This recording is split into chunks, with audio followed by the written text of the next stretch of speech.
LeBron James now is, he's shown a little bit of discontent with the Lakers. There are rumors coming out that he wasn't necessarily excited they didn't make moves at the trade deadline. You see him out there on Twitter complimenting other people's front offices, and he even made mention that, maybe Cleveland's an option. Hasn't closed the door on that. Hasn't closed the door on that. So, question for you is, what is the best thing to do with LeBron as the Lakers look toward the future? I think Rob Pelinka needs to have a very realistic talk with the higher-ups over there for the Lakers, Jeannie Buss, because I think you have to think long and hard about what the future of the franchise is.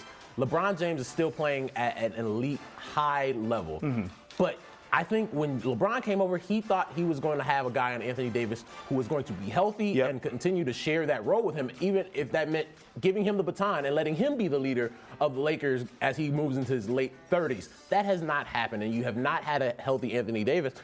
I know you put it out there, hey, if you want me in the future, draft my son, I'm coming too. So I think that was a warning shot that, hey, this Los Angeles thing was cool, but I'm looking elsewhere in the future, and maybe it's time the Lakers should too. Yeah, and when LeBron starts to do that, I think if you're the Lakers, you have to start thinking a little bit selfishly, right? Yeah. Because they're not going to make a run this year. We already understand that's their situation. And LeBron's going to want to do some roster reconstruction in the offseason. We know that he's that type of guy. He's going to want to shop around a couple of these first-round picks that they have. But if you're the Lakers, you say to yourself, okay, if we're going to mortgage the future right now for a guy who's probably not even going to be here, we're going to be left holding the bag, and he's going to be gone somewhere else. And so I think if you're the Lakers, you need to have a conversation and probably make your transition plan right now. He's already opened the door to the fact that he might like to be somewhere else. He wants to play with Bronny in a couple years. Totally cool with that. I'm totally fine with that. But if you're the Lakers, you can't let GM LeBron go out there and start shopping around your picks knowing he's not going to be around. Oldest roster in the NBA. Like they have to start preparing